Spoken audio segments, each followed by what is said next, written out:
ऐसन का सुन का कब सिन जवानी हमर कमे बाऊ मोर हो छुआ जन हमारा के लागत अब डर हो। सच को हतानी बबी राज कर लो बाबू, सच को हतानी बबी राज कर लो बाबू, आवरंगा दाढ़ी वाला सीख लो।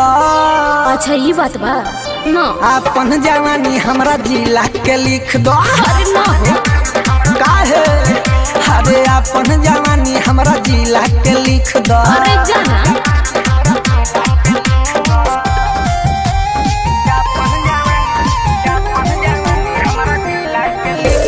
डीजे वीरेंद्र बाबू पहाड़पुर गद्यानी कहे तू करो तारो हमर पीछा कबनो पूरी तोरा मनवा के इच्छा। अच्छा अरे बुझल अरे सुना पावर बकतना से अभी बता दे, कमर में तोरा हम पिस्टल सटा दे।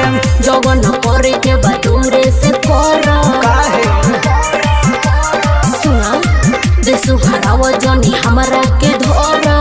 अच्छा सुना जवन करे के बदूरे से करो देसु हराव जनी हमरा के धर। एक बेरी आजा मिली बड़ी माजा, एक बेरी आजा मिली बड़ी माजा, प्यार वाला रस लाव चीख लो।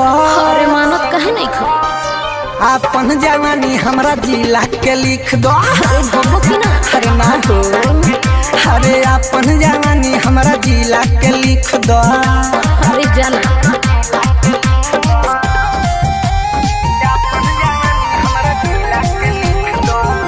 डीजे वीरेंद्र बाबू पहाड़पुर गद्यानी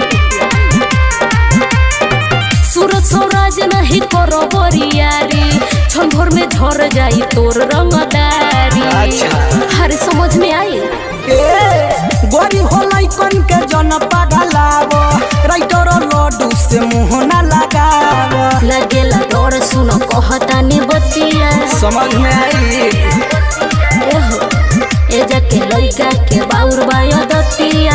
अब के पता चलता सुन लगेला डर सुनो कहतानी बतिया ए जाके लइका के बाउर बायो दतिया। चंदन चांद कहे सोट पंजरिया, चंदन चांद कहे सोट पंजरिया, इहवा कमा जात चिख लो।